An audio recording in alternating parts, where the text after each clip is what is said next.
नमस्कार। मैं हूं पंडित कैलाश चंद्र जोशी और आप देख रहे हैं मेरा यूट्यूब चैनल संस्कृत विशेष। आज मैं लेकर के आया हूं राहु का राशि परिवर्तन होने जा रहा है। आज से ठीक 90 दिन बाद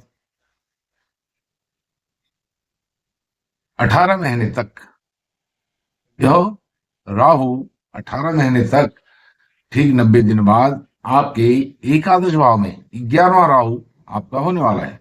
11वां राहु हमेशा अच्छा शुभ परिणाम देने वाला होता है और इसीलिए थंबनेल में लिखा है राहु का जलवा आप लगाएंगे ऊंची छलांग। 11वां राहु किस प्रकार से अच्छा होता है उसकी विवेचना करूंगा और आपको बताऊंगा कि यह 11वां राहु किस प्रकार से आपके लिए अच्छा शुभ परिणाम देने जा रहा है। यह विश्लेषण आपकी चंद्र राशि मून साइन जन्म राशि पर आधारित है। यदि आप अपनी जन्म पत्रिका का विश्लेषण कराना चाहते हैं तो वीडियो पर चल रहे नंबर पर आप संपर्क कर सकते हैं। मित्रों, राहु एक छाया ग्रह है। उसकी इस ब्रह्मांड में अंतरिक्ष में कोई फिजिकल पोजीशन नहीं है, फिर भी नवग्रहों में राहु को सम्मिलित किया गया है और राहु जब देने पर आता है तो कहते हैं छप्पर फाड़ करके देता है और जब लेने पर आता है वो पॉकेट फाड़ करके भी ले लेता है। तो यह राहु आपको छप्पर फाड़ के देने वाला है। अभी तक यह 18 मई तक राहु आपके द्वादश भाव में मेष राशि के द्वादश भाव में था। अब यह आपके एकादश भाव में वक्र गति से राहु हमेशा उल्टा चलता है, तो वक्र गति से चलते हुए एकादश भाव में जाएंगे और एकादश भाव काल पुरुष जन्मांग में एकादश भाव शनि का है और इसको राहु को भी यह राशि दी गई है कुंभ राशि। कुंभ राशि के राहु होंगे 18 महीनों तक और 18 वर्ष के बाद आपके जीवन में यह एकादश राहु होने जा रहे हैं। जब वह द्वादश थे, द्वादश में होकर के पंचम दृष्टि से आपकी माताजी का स्वास्थ्य खराब किया या माताजी का वात्सल्य प्रेम आपको नहीं मिल पाया। आप प्राइमरी एजुकेशन के विद्यार्थी थे तो आपको प्राइमरी एजुकेशन में भी उचित समुचित परिणाम नहीं मिले, अर्थात व्यवधान आए, आपका मन नहीं लगा, मन चंचल हुआ, भ्रांत हुआ और मन एकाग्र नहीं हुआ। यह द्वादश भाव के राहु की बात मैं आपको बता रहा हूं। अब वहीं पर जब राहु एकादश में जाएंगे 18 मई के बाद, आज से ठीक 90 दिनों के बाद और 18 महीने तक वो एकादश में रहेंगे, तो माता जी का स्वास्थ्य ठीक होगा। माता जी के स्वास्थ्य को लेकर के जो आपकी चिंताएं हैं वह सब समाप्त होंगी। प्राइमरी एजुकेशन के विद्यार्थी हैं तो प्राइमरी एजुकेशन बहुत अच्छा होगा। भौतिक संसाधनों पर भी राहु ने बट्टा लगाया है पिछले 18 महीनों से, तो भौतिक सुख संसाधन घोड़ा गाड़ी मकान भूमि भवन जो आज के भाग दौड़ की जीवन में बहुत आवश्यक चीजें हैं, भौतिक संसाधन हैं, उनसे आपको दो चार होना पड़ा है या उनसे आप वंचित रहे हैं। अब ठीक 90 दिनों बाद राहु एकादश में होंगे तो राहु की पंचम दृष्टि हो जाएगी आपके तीसरे भाव पर। तो इसमें क्या होगा, आपके तीसरे भाव से संबंधित अच्छे परिणाम राहु आपको देंगे। ध्यान देने की बात यह है, एकादश भाव के राहु अच्छे होते हैं, अच्छे परिणाम देते हैं, लेकिन तीसरे भाव के और छठे भाव के राहु भी अच्छे शुभ परिणाम देते हैं।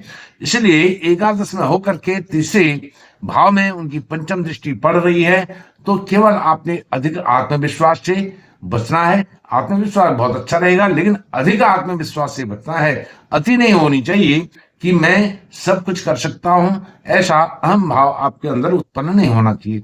साहस अति साहस में नहीं बदलना चाहिए और जो गुस्सा है, आवेश है, अग्रेशन है, उस पर आप कंट्रोल बना करके रखेंगे तो एकादश राहु आपको तीसरे भाव का बहुत अच्छा शुभ परिणाम देंगे और आपके मित्र बंधु बांधवों से भी अच्छी यहां पर बन पाएगी। दूसरा, राहु की जो सप्तम दृष्टि है आपके पंचम भाव पर पड़ेगी। पंचम भाव आपके संतान का भाव है राहु संतान को देने में सक्षम है। यदि आप संतान सुख से वंचित हैं तो संतान सुख आपको प्राप्त होगा इस 18 महीने के अंतर्गत।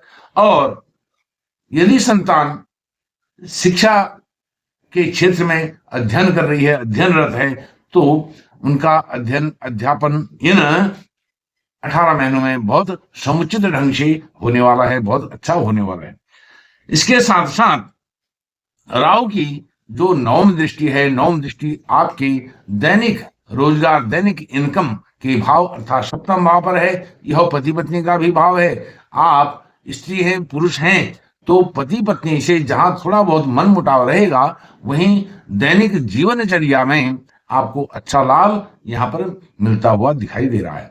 ऐसा योग से योग बन रहा है कि आप अपने दैनिक जीवन में अच्छा कर पाएंगे। आज तक क्या था, राहु सप्तम दृष्टि से छठे भाव को देख रहे थे।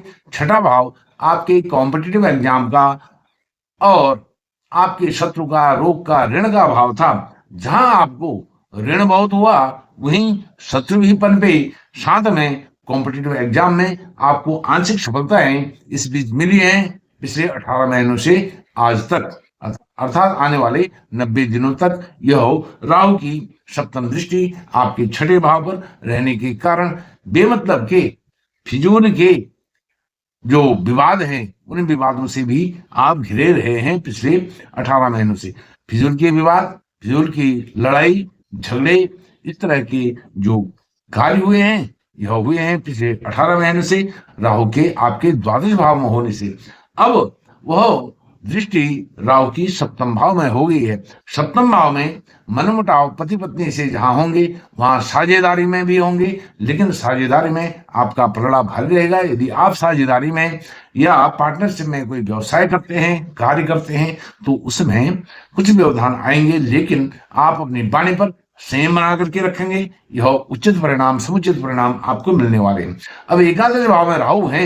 एकादश भाव क्या है? आपका डिजायर भाव है, आपका लाभ भाव है, आपकी मनोकामनाओं को पूर्ण करने का भाव है।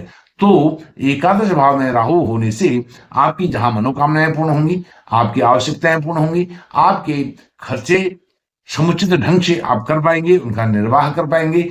पास पड़ोस के लोगों के साथ अच्छे मधुर संबंध होंगे, भाई बहनों के साथ अच्छे संबंध होंगे, चाचा ताऊ के साथ अच्छे संबंध होंगे, और साथ में आपके अंदर व्यक्तित्व का अच्छा निखार होगा।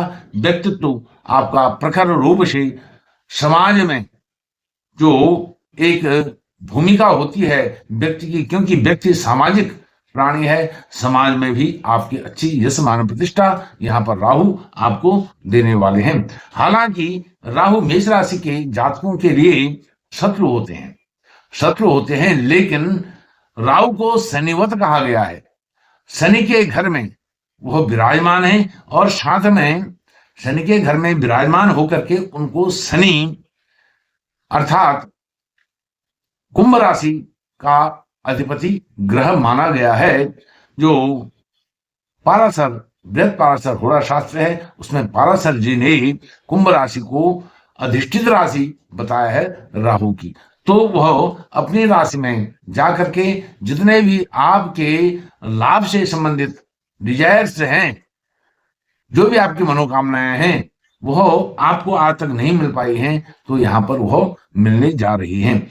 अब यहां पर करोड़ों की संख्या में मेष राशि के जातक होते हैं, लेकिन यह शुभ परिणाम सभी जातकों को मिलेगा मेष राशि के, ऐसा नहीं है। यदि आपके जन्म कुंडली में, जन्म पत्री में राहु 8 और 12 भाव में है, 8 भाव, जहां 8 लिखा है और 12 लिखा है, यह मेष राशि के जातकों के लिए अष्टम और द्वादश भाव होते हैं, 8 और 12 भाव होते हैं। यदि 8 और 12 भाव में राहु हैं आपकी जन्म पत्री में, तो आपको यह लाभ मिलने वाले नहीं हैं। और यदि आपकी जन्म पत्री में एकादश भाव में ही जहां 11 लिखा है वहां है राहु, और जहां 3 लिखा है, 6 लिखा है, 3, 6, 11 में राहु है, तो 3, 6, 11 में राहु जिनकी जन्म पत्री में है, उनको यह ऊंची छलांग लगाने से कोई नहीं रोक सकता है।